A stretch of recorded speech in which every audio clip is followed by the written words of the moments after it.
everybody, and welcome to ESO Weekly for December the 4th. It's almost my birthday, dude. Oh, congratulations. Yes, and thank you. happy birthday. Yes. Because All right. I'll forget.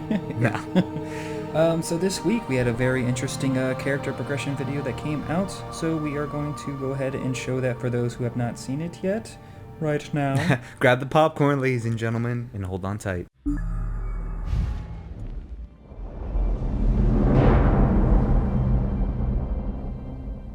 My name is Nick Conkle, and I'm lead gameplay designer for the Elder Scrolls Online. Elder Scrolls games have always had very open-ended progression systems, and this one's no different. There's a huge number of choices, and you can choose to focus on one or spread yourself amongst all of them. And of course, if you spend enough time, you can eventually master them all. So let's start with the very basics. As you play the game, killing monsters, doing quests, or exploring the world, you're going to gain experience points that's going to allow your character to level up. It isn't just leveling up that gives you skill points. You can also get them by finding special shards in the world called sky shards, or by doing special quests along the main path. When you do level up, you get a point to spend in an attribute and a point to spend in a skill. Attribute points increase the three basic resource pools in the game: health, magicka, and stamina. Health is drained when you take damage in combat, magicka when you cast spells, and stamina when you sprint or use weapon abilities. Attributes are how you define your character in broad terms. Do I want to be really survivable? Do I want to be a mage caster person? Or do I want to be a physical in-your-face type attacker? Skill points, on the other hand, allow you to define your character in a specific way. So you can spend a point to learn an ability or a spell, and abilities or spells belong to a skill line, which is a thematic connection of abilities. The more you use abilities from a specific skill line, like say Stone Fist from the Earth Magic skill, the more you'll have access to the abilities later in the line, like Petrify or Magma Armor. After you gained enough experience with an ability, you get the opportunity to morph it to further customize your experience with it. So, for example, the Templar ability Rush Ceremony, which heals a nearby ally, can be morphed so that it heals 3 nearby allies, or so that it restores magicka to you when you cast it. After you've advanced far enough in a skill line, you gain access to ultimate abilities, which are some of the most powerful abilities in the game. Things like Dragon Leap on the Dragon Knight, or Overload on the Sorcerer, or Nova on the Templar. Ultimate abilities work a little differently from the rest of the abilities in the game. They don't consume magicka or stamina. Instead, you have to build up for the opportunity to use them, and then when you do, you can have a devastating effect on the battlefield. So we've been talking a lot about spells that you can use in combat, which we call active abilities. But you can also spend your skill points on passive abilities. And those have a more subtle effect that's permanent on your character.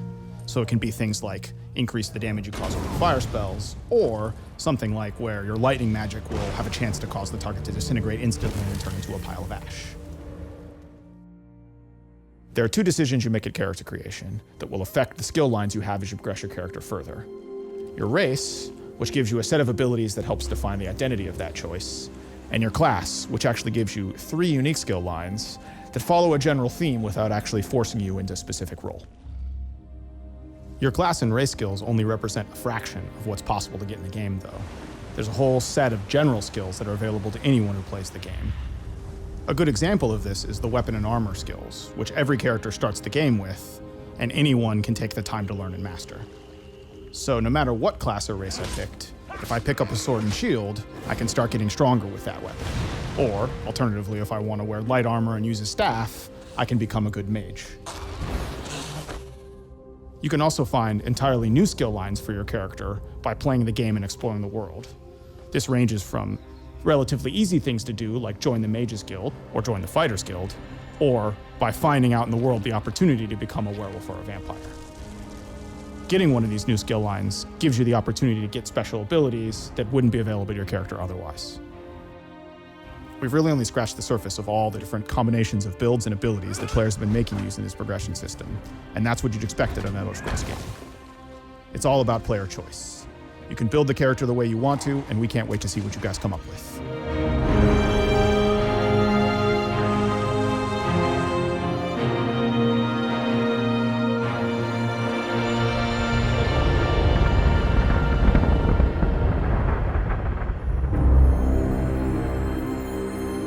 Okay, there you go, my fellow ESO enthusiasts. Character progression. No new information that I can see, but we're still gonna break this down. And Kyle, I think you've got some nuggets of info and speculation here and there as well, right? Sure, just a bit of I kind of time-stamped things that kind of caught my eye that people may not have seen, especially those that haven't been in beta yet and have seen this stuff. But can I just say that the game looks great. It looks really good. Oh, and yeah, throughout the whole video, you'll see just amazing atmospheric things, buildings, architecture. It's amazing amount of detail that they've done in this. Yes, we're seeing this whole idea of their custom engine. I think it was Mark from Lord Hammer who christened it the Zengen. And yeah, it looks absolutely gorgeous, especially for an MMO, which MMOs haven't had the best reputation for looking all that good. Yeah. It takes itself seriously, and yeah, it looks good. All right. Now at second 31, you'll actually see an example of the custom deaths that they were talking about previously, that Nick Conkle, Mr. the Conk, had talked about in the interview we had with him. That depending on what weapons you use, how you strike someone, what direction you hit them, you will see them react to that, the foe. So here, during the gaining experience little cutscene here, you see some nasty meth head looking dude who gets his throat basically slashed, and you see him hold his throat before he falls. So that's just another thing that they've added just to, increase the detail of the game. Not a meth head. He's a skooma head. We'll try to keep in the universe here. Been watching too much Breaking Bad.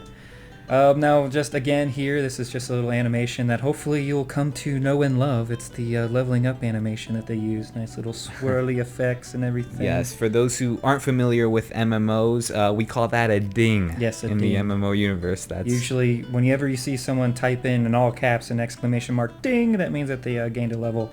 And then people start saying, grats. I gotta say, just for the whole gratification of it all, very important in video games to make it sound cool when you get an achievement, like when you level up. I mean, everyone knows the iconic awesome Skyrim, like Viking chants whenever you would level up, and it would feel awesome in that moment. Mm-hmm. It's, let's hope it sounds cooler than ding, Yeah, for sure. Now, the 1 minute mark here, we get a glimpse at, well, this is actually sort of new from what I've seen in the past with their character menu here. So you see the Magicka health, stamina there, you see how many points he's put into each of those. You also see all his stats and everything there, all very crucial information that you need to know. Yes. You also see there the title drop down thing. Obviously he doesn't have a title yet, but that is something you can choose through when you do gain titles. We're not exactly sure how those will be displayed on your character. We're assuming that it'll be somewhere on your nameplate. But then people actually have to have that option to see people's nameplates for that to even, be visible. Yeah, maybe it'll end up being more of an RP thing where you know each other's titles and you can set them up that way. But yes, the key word to this little scene here is attributes, right? Yes. That's what we're calling Magicka, health, and stamina. They are attributes. All right, and at 1 minute 23 seconds, we see the skill menu and a few of the skills available to, what class is this? Is that Elementalist? No, that's the Nightblade. Elementalist. You have your mind in Guild Wars right now. Very nice. Yeah, thank you. The Nightblade with the Assassination, Shadow, and Siphon skills. You see the little plus things. You also see he has one of his skills there, the Shadow Cloak, which is available for Morphing, which they talk about a little later on in the video. It's very interesting. ZeniMax went out of their way to actually, oh, sure, this is a Nightblade, but look at the dude. He's wielding a two-handed axe and wearing full heavy armor. They're really pushing this idea to where, class is just a template. You get to turn your guy into what you want him to be. Yep, and now we go on to the topic of morphing. So you see there that it says Shadow Cloak can now be morphed. So he's going over, well, I guess he's not doing that same character, the different character, a Templar. You see that he's going to be morphing this rushed ceremony. Yes. Just adding an extra effect to it. That's basically what morphing does, just adds another additional effect to a spell, making it stronger, possibly changing it drastically. Oh, it could change it immensely. I mean, the perfect example is what he used right there, where the Templar has a healing ability that would heal one ally usually, but you could morph it into a healing ability that either heals multiple people, which suddenly you have this single target ability that is an AoE healing ability, and then you could choose the option instead, maybe I'm having a problem, with mana. My mana pool isn't particularly large, so I'll morph it into a healing ability that returns my magicka regeneration back to me. Right. So very, very cool options. I would like to voice a serious concern, probably the biggest concern I have after watching this video, and that's this idea of not being able to see your morphs until it's time to morph your abilities. And by that I mean, in most games and most MMOs for that matter, you can open up your class tree or whatever and look into the future and see what the future has for you as far as upgrades go, and you can plan your character out accordingly. In the Elder Scrolls Online, at least in the present, what we're seeing in this video is that you can't really see, like, say, that healing ability. There's no way of me knowing until it's morphable, that this ability can eventually be an AoE healing type ability. And so I think what we're going to see, and I would like your input on this, is after the game is launched, if we're not able to see those things, everyone here is going to be going to an outside website. We're going to go to a website and see, okay, this is how I can progress my character. This is what's in store for me if I decide to use these particular abilities, and here are all the morphs for it. I would rather not want to do that. I would rather stay in the game and be able to see exactly what I can progress my character into with my morphs than going to an outside website. What would you say about that? I definitely agree with you on that. That you are definitely going to be seeing a lot of people having to go outside, especially those min-maxers that really want to know what their skills are going to be able to do in the future. So I'm not sure how exactly they would go about displaying that information in-game. I really don't know, but it's something they definitely should look into expressing so people can see what they can expect with their builds in the future. All right, and next up on the docket are the amazing ultimate abilities. Yes, ultimates. Now, this is actually my first look at the Dragon Leap ultimate ability that they're showing here, where you actually have dragon wings that come out of your back as you leap, and then you do like an AoE smash where you actually see a foe flying in the air. Really flying through the air, Yeah. not just getting knocked back like you'd see with a holy spear or whatever. Yeah. Freaking flying, which is great, man. I think we even said this before. Obviously, it's a no-brainer. Ultimate abilities gotta look ultimate. They gotta look crazy because you can only use them so much. Yeah. And then comes in the Templar ultimate called Nova, which we've both have had experiences with in the past, and we know it's a pretty good skill. So yep, I mean, you could read it right there on Tamriel Foundry's website if you're curious about all these ultimate skills. But yeah, Nova is it's also a ability that you can synergize off of, like most of the abilities in the Elder Scrolls Online. Yeah, very, very cool ability, and it looks cool. Next up, Mr. the Conch talks about passive skills and how they differ from active skills. So we've talked about this before. Just passives are skills you can put points into that will then be a permanent buff, I guess, to your character. Sure. And it can do a whole different amount of things depending on what these passives are. And we know that each race has their specific passives that goes tailored to them.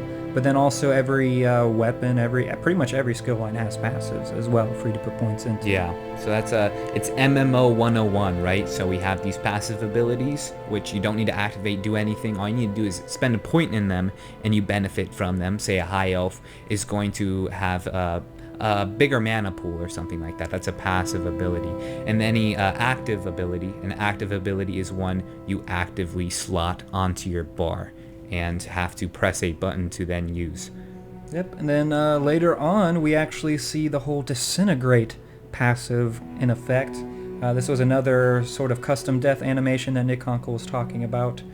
in the interview, and we actually see her on the screen with a foe being disintegrated into ash. Yes, a very appreciated addition, something we saw in Skyrim, loved, and something they brought over. Oh, I just wanted to point out on this one thing, there was armor here that they were talking about how cowls and hoods would be in the game, but I haven't seen them yet. I haven't seen examples of any of that yet.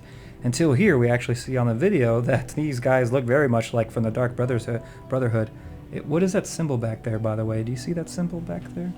Way in the back? Yeah, I really don't know what that is, but yeah, the cowls definitely do look cool, and I love the face masks, and that's something I'm gonna be looking for with my battle mage. I want them to have a stealth element as well, and I think the hood mask combo just looks really cool, especially on a dark elf. Can't you see dark elves wearing that? It just looks right. Yeah. Next up, we actually see a glimpse of Black Marsh, or at least the northern parts, I guess, that are actually accessible to characters. So you see Mr. Argonian there in his heavy armor with his Nito shield and very cool enchantment effects with like electricity going through his sword and everything. But yeah, I like to see all the cattails and swampy trees. And then look at the effects of like the sun coming through the trees and everything. It's just really cool looking. I gotta say, I do appreciate the fact that we are gonna see actual enchanted abilities on our sword, and they're going to be rippling throughout it. You know, that's something the past test games I think have kind of let me down a little bit, is that you would only see the enchant pretty much on the initial draw of your weapon. When you drew your weapon out, it would go like for fire, whatever. You might see there's some light effects, very faint, but to see electricity actually rippling up and down this thing is really cool. Yeah, and still speaking on the whole atmospheric thing and how beautiful ESO will be, you can actually see in the background of this one shot, there's like a mountain that has been carved out and actually looks like two people fighting. Oh, wow, yes. I actually didn't notice that before. Which is, yeah, I actually didn't see it the first couple times that I watched this video, but the third time I was like, holy crap, why didn't I see that before? But yeah, this looks like it's in, I guess it's somewhere around Morrowind, because I think I see some mushroom trees. It's pretty ashy. Up in the mountains, or yeah, that looks like ash. Gotta make it look beautiful, right? Everybody's done it in every test game they've ever played. You've stood at the top of that vista, stared out, and said, "Man, this is a beautiful world to be in right now." Now we move on to werewolves. We actually see one chowing down, another one's kind of smiling at the camera, saying, "What's up?" What's up? Just enjoying a nice snack. But man, yeah, some gnarly looking werewolves. Again, they all look the same, right? They all have the same model so far. Yeah. Nothing really unique about them yet. I have a feeling they won't be changing it, but it would definitely be a welcomed addition. And then we also see a vampire as well. I guess really the only thing that kind of stands out of them being a vampires are like blood eyes, I suppose. Yeah. And that armor is pretty kick-ass. That looks like Daedric or something. It's got nice red, spiky, glowy armor. That's I'm really cool. curious to see if they end up really going all out with the vampires, which I hope they do, just like they did in the past test games. The longer it takes you to feed, the uglier and more sunken in your face becomes. You know, you got that undead look going on. But yeah, werewolves, vampires, as the conch said, have their own skill trees that are only available to you after you've become one of these dark beings. Indeed. And, I just want to point something out. You see that one of the characters discovers Temple of the Eight. And I can already see people yelling, there's 9 gods, there's 9 gods. This is before Talos. So, yeah, just remember that. Just keep that You're not in going mind. to see any Temple of the Nine or any of that kind of ninth deity stuff. Yeah, it was after the faction wars, right? That Talos came in and was like, yeah, I see this thing called Tamriel? That's mine. And then finally, I just wanted to have a look at this amazing shot of a Dark Anchor and just how detailed they are. They made it really ominous, right? Yes. It's a very, very cool moment. That's our rift right there, man. That's where all the baddies come out. They're not rifts, they're Dark Anchors. Sorry. Dark Anchors. God. But yeah, that is it for the character progression video. Let us know what you guys think. Did you guys see something we missed that's something really cool? Yeah, let us know in the comments down below. Yeah, and I guess another big question would be, did it get you more hyped, less hyped? I mean, that's what these videos are for. That's why they put them out there, is they want to get the fan base excited. Were you excited by this? Were you kind of passive, so-so? Let us know. You should be excited. I mean, you're seeing a more and more polished game. It's coming closer and closer to release. You definitely should be excited. If you're not, then you must be using Heart of Stone or something. Heart of Stone. Yes. Anywho, something else that had come out, I guess it was last week, or was it earlier this week? I don't recall.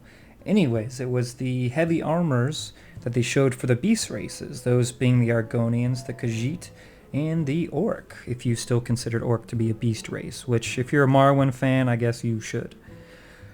So, yeah, what do you think, Josh? Do you like any of these heavy armors? Oh, yes, absolutely. I think they look good.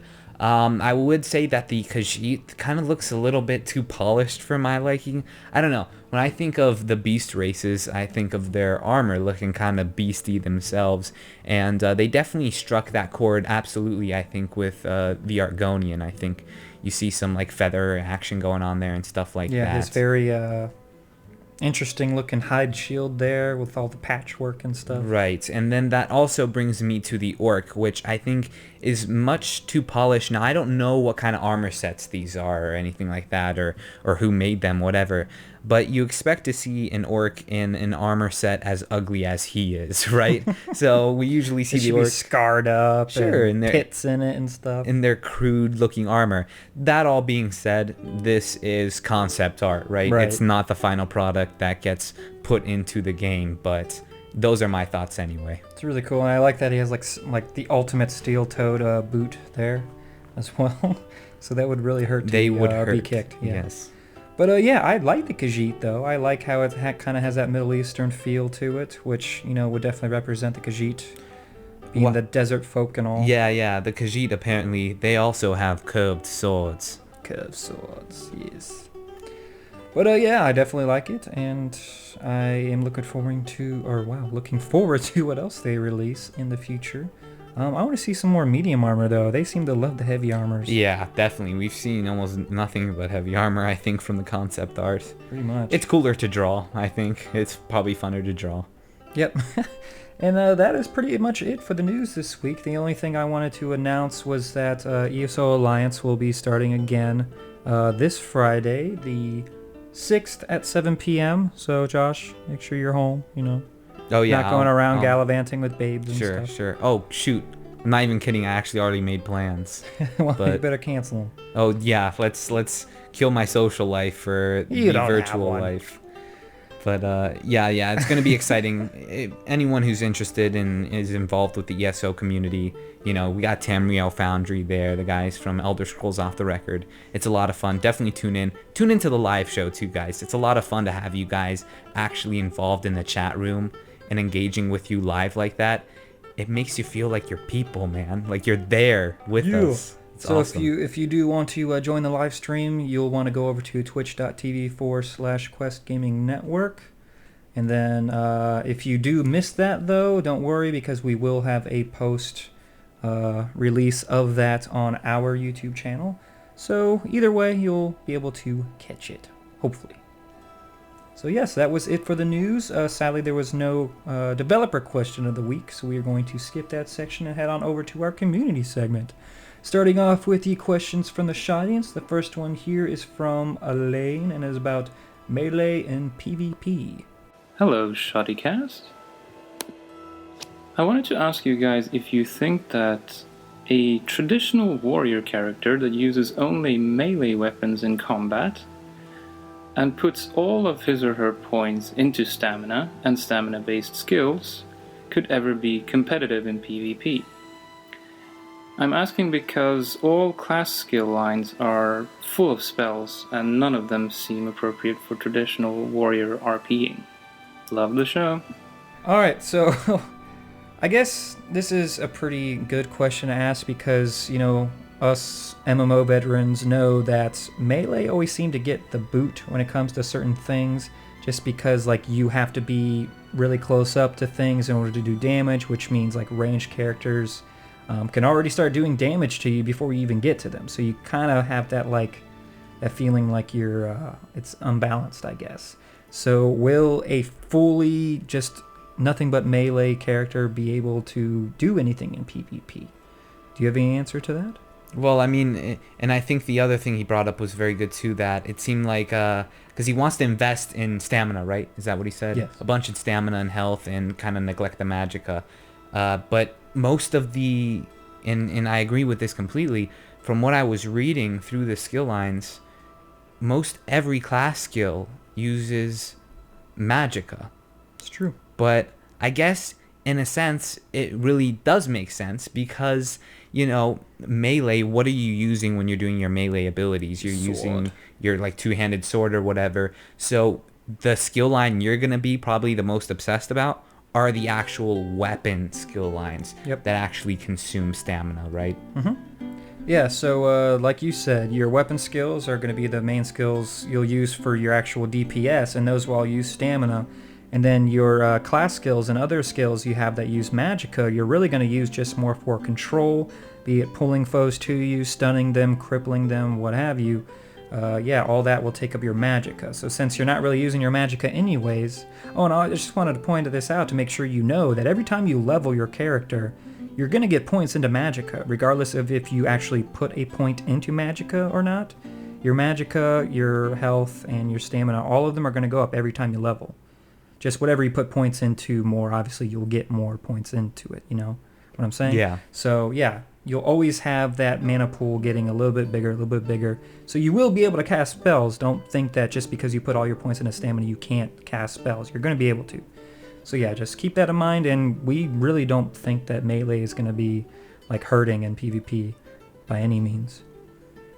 Alright, so next one is from Caleb, and it's about race-specific ingredients with the Provisioner.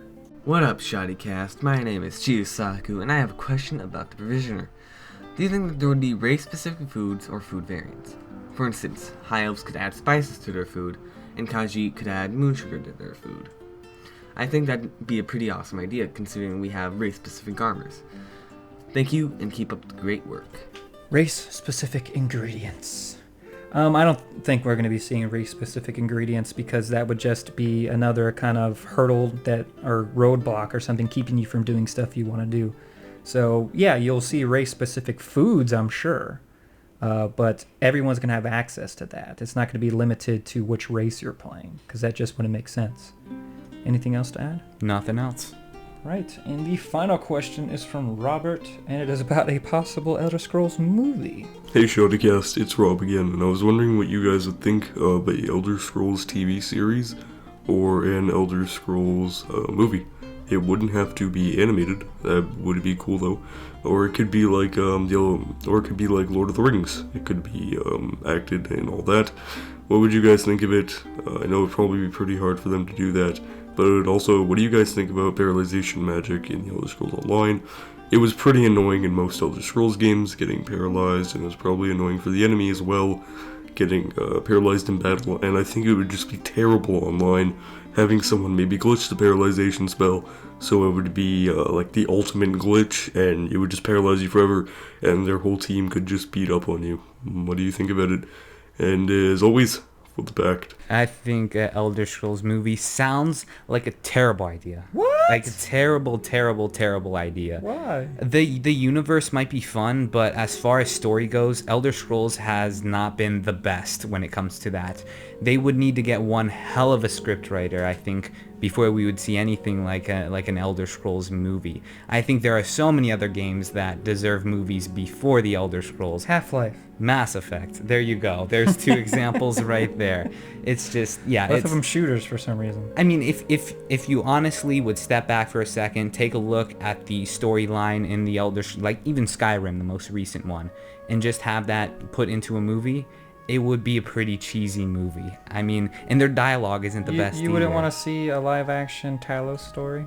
That would if- be a pretty epic story to watch. It's got to be the right. That would have to I be think like a it's three-parter. possible. Yeah, it would be great, and I think it would be possible. And there is definitely a world out there that could have an awesome Talos movie one day, but you'd have to get just a freaking dynamite script writer.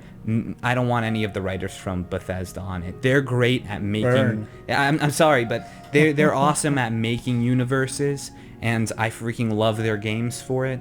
But when we're talking movies or books, anything like that, there's this amount of there's a certain element of dialogue that has to be there. But that's my opinion anyway. I'm sure people would disagree with me. Well, I'm sure they will. But yeah, I mean, of course it would be kind of like a fantasy to have just an amazing Elder Scrolls movie. Who knows if it'll actually happen? I'd be the guy in line, like, freaking dressed up. Are you kidding me? I would so go to that. Like, no doubt about it. So I guess, yeah, there's your answer for that one. Now about the whole paralyzing magic, you don't really have to worry about that so much in Elder Scrolls. I mean, there's not like a paralyze skill. There's stuns. There's plenty of stuns. There's plenty of spells that do that and skills that do that.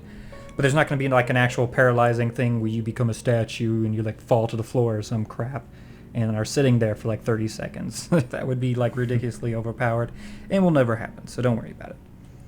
And that is it for the questions from the Shodians. If you would like to ask us a question that may make it on the show, send your audio questions over to mailbox@shoddycast.com. Alrighty, so let us go into the donations, or excuse me, sponsors for the week.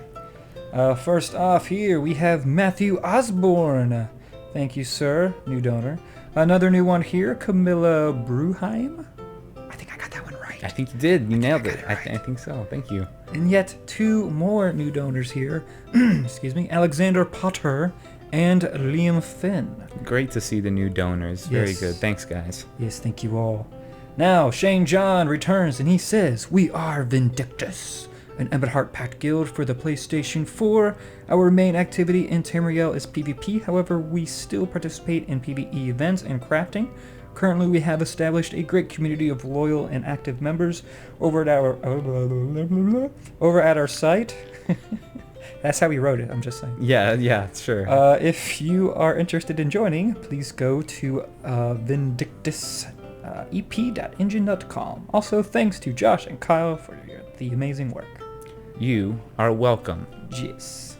And a person from the guild Bloodline has donated and says, "Please visit Bloodline dash." Do I say dash? Sure. Do you say dash? Bloodline dash ESO.com for more information on their ESO guild. Thank you. Timothy Brownell. Oh boy. Didn't we have a character limit? We kind of did. But what the hell, I kind of liked it. With the Great House Telvanni refusing to join the Emmett Heart Pact, there were some within the Great House Telvanni that believed this was a mistake. Vedin and Drakehart is one such Dunmer who sees the opportunity in working with the Nords and Argonians. The Silent House, or House of Treason, if you ask some within the House Telvanni, is a private, secret political party for Dunmer who are willing to place business first and do whatever it takes to get the job done. In the Silent House, the end always justifies the means. We recruit all trades, but only Dunmer, no inferior races, and welcome those which other guilds might shun, besides those inferior races, such as vampires and necromancers. Knowledge is power, and as we say in the Silent House, the end always justifies the means. Our website is under construction, and we'll have a mumble on ESO's first day of release. Join our Steam group and become part of a rising power today. This is a guild which will focus on role-playing, lore, PvP, and PvE. Well, damn, that's just about everything. That's not much of a focus, is it? Yeah. Just saying. Go to steamcommunity.com/groups/the Silent House, and he says, "Oh, and Kyle, read this line to Josh, please." Uh-oh. Josh. Just become a puppet. Here we go. Josh. Oh, my neck. Oh, God. I don't think that was the line, dude. Josh, I like to shave the hair off my nipples when thinking of you, darling brother. Wow. I don't really know what to say to that. I've kind of got this picture in my head right now. Oh, God, no. No! My head just blew up. And then I don't tell him this, but put it in his mouth while he's sleeping. Oh, all right, Daniel Stein or Steen or Stenyin or something says, "Good day, my dear Shodians. My name is DeAndre Stein. Just wanted to hear you murder my name." You added way more syllables to that. He said he wanted to hear me murder his name, so I did it. I love your work. You are a beacon of Elder Scrolls hope in the Dark Continent. Whoa. Continent? What? That gave me chills. I'm hoping that there will be a South African guild forming. And although I don't don't believe in her. What? I don't believe in her. I'll do this out of respect for you. For the queen! So that means that they do believe. That's good. Yeah, that was a double negative, right? Don't. I think it was just a typo. I think that's really what it was. Anywho, Perry Roberts has donated and says, I, for one, who like to see the behind the scenes of the ShoddyCast that you talked about last week, hit the like button if you agree with me. Hey, there you go. There you go. Somebody else doing our whoring for us. That's awesome. Keep up the good work, and whoever is doing the voiceover for the Fallout series, keep him. His voice fits the role perfectly. Also, you need a motto for the Daggerfall Covenant. You have one for the Aldmeri Dominion and Edmund Hart Pact. Do I? I didn't make them up. Other people made them up. For the pact was your pact one, right? I didn't do that. Come on, Daggerfall guys. Comments below. Freaking, what's your catchphrase? What is it? Yeah, gosh. Gosh, everyone's got to have something. For coin. Oh, there you go. They're like merchants, right? Got a bunch of merchants and stuff. Stephen Fish donated. He says, hey guys, greetings from TARDIS. Meek said I could hang for a bit. He says hi. Looks like my last message arrived too early. Glitch in a casual nexus or something. Should be good now, though. Anyway, have a Merry Christmas. Wait, no, that's not right. That's like Doctor Who stuff going on. Oh, nice references. That's yes. And that is it for the donations. If you would like to sponsor the ShoddyCast, just head over to our website, ShoddyCast.com, and on the right-hand side of the screen, you'll see a donation button. Go ahead and click that. If you donate $10 or more, you can leave a promotional message. Hopefully a lot less than Timothy's here, because goddamn. Anyways, yes. Yes, any and all septums go into improving our existing shows, as well as plans for future shows. Woo! Anyway, ladies and gentlemen, you have reached the end of this episode of ESO Weekly. Thank you so much for watching. Don't forget to like this video and share it with who? With everyone you know. I have been Josh. And I've been Kyle. Don't forget to tune in on Friday for the next installment of the Elder Scrolls lore series. Talos, is he a god? ? Thanks for tuning in. Good day. Boy.